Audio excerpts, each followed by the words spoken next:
Hello students, welcome back. Chapter number 3 का part 3 लेकर आ गया हूँ आपके सामने। आज मैं पढ़ाने वाला हूँ आपको इलेक्ट्रॉन वोल्ट। ये परिभाषा पूछी जा चुकी है कई बार। समविभव पृष्ठ, ठीक है, और आवेशों के निकाय की स्थितिज ऊर्जा या स्थितिज ऊर्जा क्या है, इसे हम पढ़ने वाले हैं बच्चों आज, ठीक है। तो आइए सबसे पहले इलेक्ट्रॉन वोल्ट को परिभाषित करते हैं। सवाल पूछा जा चुका है, तो इलेक्ट्रॉन वोल्ट क्या है? तो बेटा समझ लीजिए, एक इलेक्ट्रॉन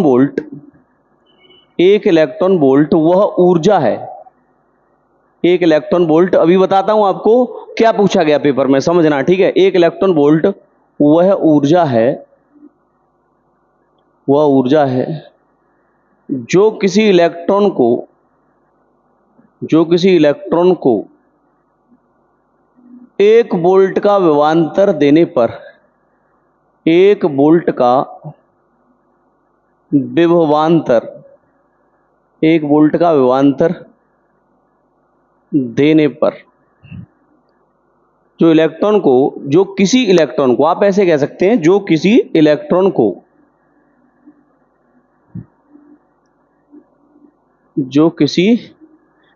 को 1 वोल्ट का विभवांतर देने पर उसके द्वारा अर्जित की जाती है। उसके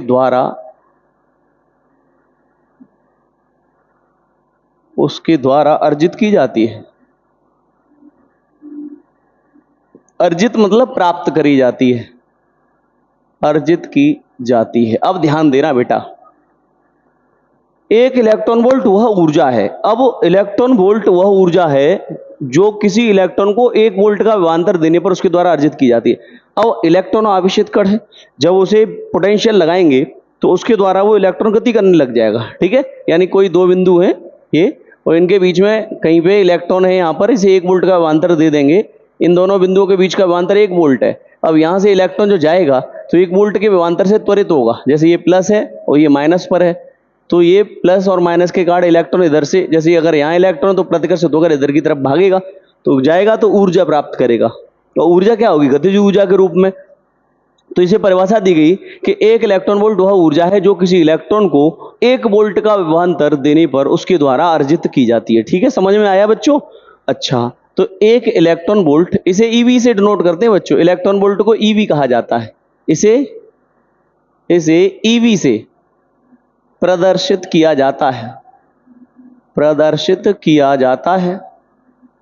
परिभाषा याद रखना, किया जाता है, ठीक है। अच्छा, एक इलेक्ट्रॉन वोल्ट बराबर 1.6 10⁻⁻⁻19 जूल। अब सवाल यह पूछा गया था बच्चों पेपर में कि इलेक्ट्रॉन वोल्ट किसका मात्रक है? इलेक्ट्रॉन वोल्ट किसका मात्रक है? ऊर्जा का, कार्य का, सॉरी ऊर्जा का, विभव का, है ना। सबसे पहला पॉइंट हो विभव, ऊर्जा, आवेश और विभवांतर, कुछ भी ऐसे। तो बच्चों ये किसका मात्रक है? इलेक्ट्रॉन वोल्ट ऊर्जा का मात्रक है। इलेक्ट्रॉन वोल्ट किसका मात्रक है? ऊर्जा का, ठीक है। ध्यान रखना विशेष रूप से, तो ये सवाल कई बार पूछा जा चुका है।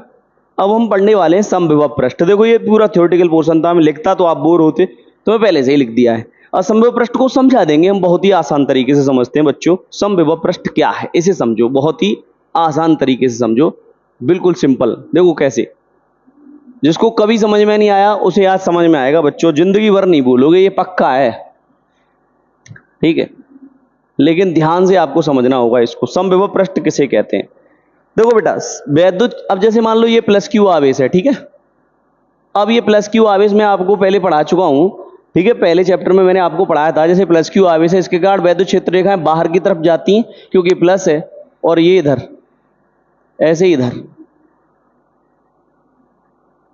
ऐसे, ऐसे, ऐसे और ऐसे वैद्युत क्षेत्र के बाहर की तरफ जाएंगी। प्लस क्यू आवेश कार्ड ओबियसली आपने सीखा है ये। तो ये वैद्युत क्षेत्र है, बताओ है कि नहीं? तो वैद्युत क्षेत्र में खींचा गया है ऐसा काल्पनिक पृष्ठ, अब ये होता तो नहीं है लेकिन पृष्ठ हम खींच ले रहे हैं। वैद्युत क्षेत्र में खींचा गया ऐसा काल्पनिक पृष्ठ जिसके प्रत्येक बिंदु पर विभव का मान समान होता है। यानी यहां पर, यहां कहीं पे भी, सब जगह विभव का मान क्या होगा? समान होगा। इसे हम क्या कहेंगे? समविभव पृष्ठ कहते हैं। सब जगह सब विभव का मान समान होगा, क्योंकि ये आवेश है, यहां से इस पृष्ठ की दूरी और यहां इस आवेश से यहां तक की दूरी, यहां से ऐसा ये तक, यहाँ तक की दूरी, यहाँ से ये सब जो दूरियां होंगी वो बराबर बराबर होंगी, और आवेश तो वही है ही है।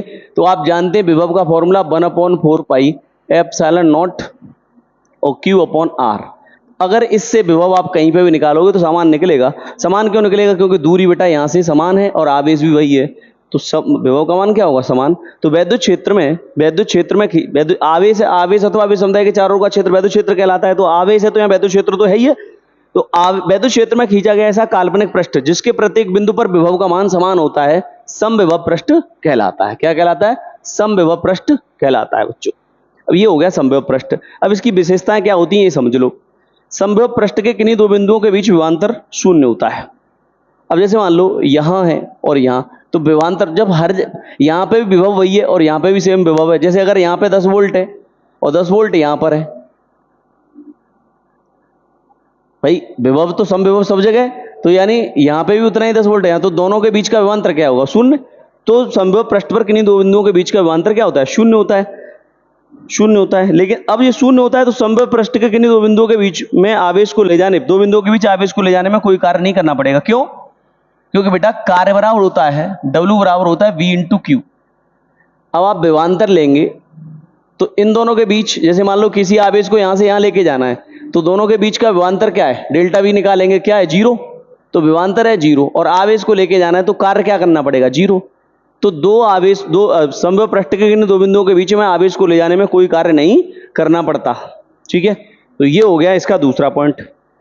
समविभव पृष्ठ के प्रत्येक बिंदु पर वैद्युत क्षेत्र की दिशा लंबवत होती है। अब आप देखो हर जगह पे, चाहे यहां पर वैद्युत क्षेत्र की दिशा देखो, चाहे यहां देखो, चाहे यहां देखो, कहीं पे भी देखो लंबवत होती है, पृष्ठ के लंबवत। जैसे ये पृष्ठ है तो इधर की तरफ, ये पृष्ठ है तो उधर की तरफ, ये पृष्ठ है तो बाहर की तरफ, ऐसे सब जगह लंबवत होती है।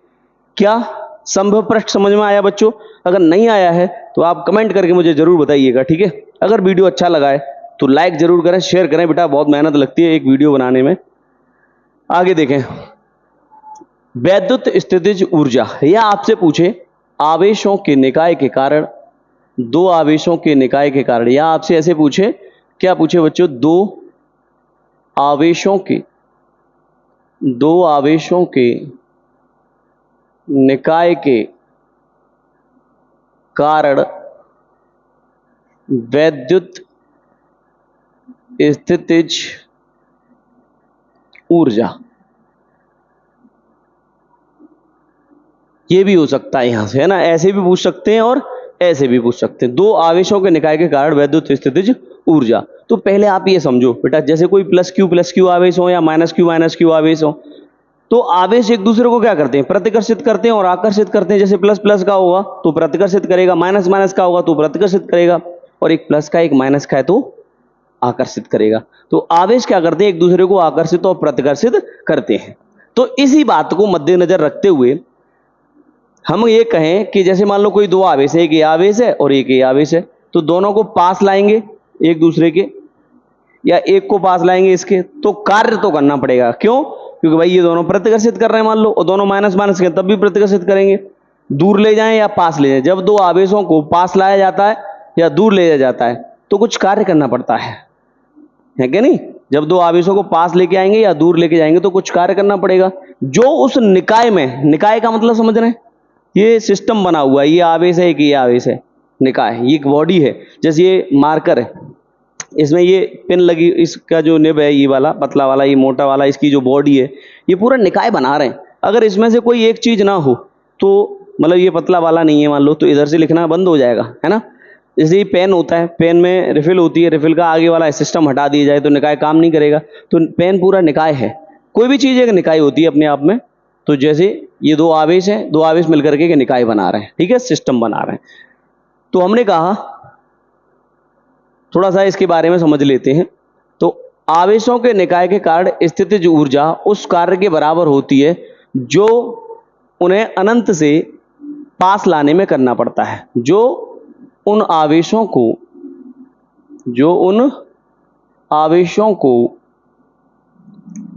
अनंत दूरी से पास लाने में करना पड़ता है, ठीक है। अब जो दो आवेश हैं, आवेशों के निकाय के कारण स्थितिज ऊर्जा उस कार्य के बराबर होती है। भाई ऊर्जा कार्य की बराबर होती है, उस कार्य के बराबर होती है जो उन दोनों आवेशों को अनंत दूरी से पास लाने में करना पड़ता है, क्योंकि ये स्टैंडर्ड वैल्यू है। अनंत दूरी से दोनों को पास लेके आएंगे, तो जो पास लेके आएंगे तो कार्य करना पड़ेगा, और कार्य ऊर्जा का ही दूसरा रूप है। ठीक है, तो वह आवेशों के निकाय की स्थितिज ऊर्जा उस कार्य के बराबर होती है जो उन्हें उन आवेशों को अनंत दूरी से पास लाने में करना पड़ता है। ठीक है, ये हो गया। अब माना कोई एक निकाय ए बी है, मान लीजिए कोई एक निकाय है जो कि ए बी है। थोड़ा अभी थ्योरेटिकल है, इसलिए मैं लिख देता हूं यहां पर, जिससे आपका टाइम वेस्ट ना हो। माना कोई एक निकाय ए बी है जो दो आवेशों प्लस Q1 और प्लस Q2 से मिलकर बना है। ठीक है, हमने कहा माना कोई एक निकाय ए बी है, ये रहा ए बी निकाय है जो दो आवेशों, एक प्लस Q1 और एक प्लस Q2 से मिलकर के बना हुआ है। ठीक है, इन आवेशों के बीच की दूरी r है। इन आवेशों के बीच की दूरी क्या है? r है। इन आवेशों के बीच की दूरी r है। ठीक है, अच्छा, अब प्लस Q2 आवेश को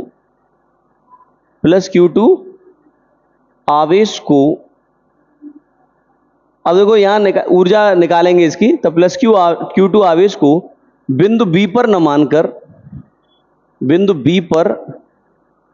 मानकर कहां मान लो? अनंत पर मान लेते हैं। अनंत पर मान लेते हैं। ये मान लीजिए कि अभी कहां रखा है? अनंत पे, यहां पे नहीं है। तो प्लस Q2 आवेश को बिंदु B पर न मानकर अनंत पर मान लेते हैं। तब प्लस Q1 के कारण बिंदु B पर वैद्युत विभव, तब प्लस Q1 आवेश के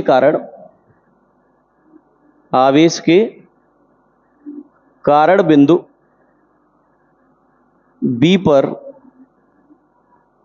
विभव V बराबर 1/4πε0 और Q/R होता है, एकल बिंदु आवेश वाला फॉर्मूला लगेगा। तो यहां पे क्या है? ये Q1 है तो Q1/R। आपको मैंने ये पढ़ाया है भाई 3-4 हजार साल पहले। ये कोई Q आवेश था और यहां से R दूरी पर विभव बताया था हमने। पहला डेरिवेशन इस चैप्टर का था, पहले पार्ट में किया गया है। ये तीसरा पार्ट है इस चैप्टर का। जल्दी हम चैप्टर खत्म करेंगे, जल्दी इसके न्यूमेरिकल भी आने वाले हैं बच्चों। न्यूमेरिकल पे भी वर्क चल रहा है, इनको भी मैं अपलोड करूंगा जल्दी। ठीक है, प्लस Q आवेश के कारण बिंदु B पर विभव, तो V बराबर 1/4πε0 Q1/R। समीकरण फर्स्ट बना दो। ठीक है, अब देखो ये Q2 को माना है अनंत पर।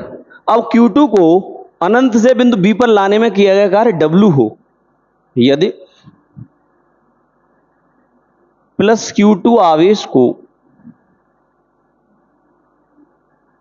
अनंत से बिंदु B तक लाने में किया गया कार्य क्या हो? W हो, तब कार्य बराबर बल गुणा विस्थापन। कार्य बराबर बल गुणा विस्थापन, सॉरी विस्थापन नहीं, यहां पे W बराबर V क्यू लगाओ। विस्थापन कहां से आ गया? यहां पे W बराबर V इंटू क्यू। अब Q कौन सा है? Q2 है ये। ओके, तो W बराबर V इंटू Q2। ओके, अब समीकरण फर्स्ट से B का यहां मान रख दो, यहां लिख देते हैं समीकरण फर्स्ट से ध्यान देना बेटा। समीकरण फर्स्ट से V का मान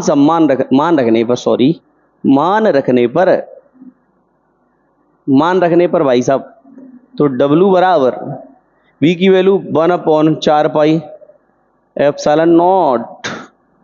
प्रैक्टिस करते रहना न्यूमेरिकल। ये डेरिवेशन बेटा जितनी ज्यादा बार प्रैक्टिस करोगे उतनी स्पीड आपकी बढ़ेगी। ठीक है, तो कई बार, कम से कम 5 बार एक डेरिवेशन को कम से कम एक बार में प्रैक्टिस करो, बहुत अच्छी स्पीड हो जाएगी बेटा, मजा आ जाएगा ये मान के चलो। तो 1/4πε0 Q1/R इंटू ये V की जगह पे आ गया, इंटू Q2 ये है। ये क्या निकल आया? ये हो गया कार्य। यह कार्य निकाय में वैद्युत स्थितिज या स्थिर वैद्युत स्थितिज ऊर्जा, ऐसे भी कह सकते हैं। यह कार्य निकाय में वैद्युत स्थितिज ऊर्जा के रूप में संचित हो जाता है, यानी स्टोर हो जाता है। संचित हो जाता है। ओके, तब हम कह सकते हैं कि W बराबर U, तो ये कार्य क्या बन जाएगा, U, ऊर्जा, स्थितिज ऊर्जा U। तो मैं W के स्थान पर U लिख सकता हूं क्या? बिल्कुल लिख सकता हूं, क्योंकि W बराबर U है, तो U बराबर 1/4πε0 Q1 इंटू Q2/R। ये आपका हो गया निकाय की वैद्युत स्थितिज ऊर्जा के लिए सूत्र की स्थापना। आज के लिए तीनों टॉपिक इतने ही, ठीक है। अगली मुलाकात होगी कल नेक्स्ट वीडियो में। Thanks for watching. वीडियो को शेयर करना, लाइक करना ना भूलें। Bye bye, take care.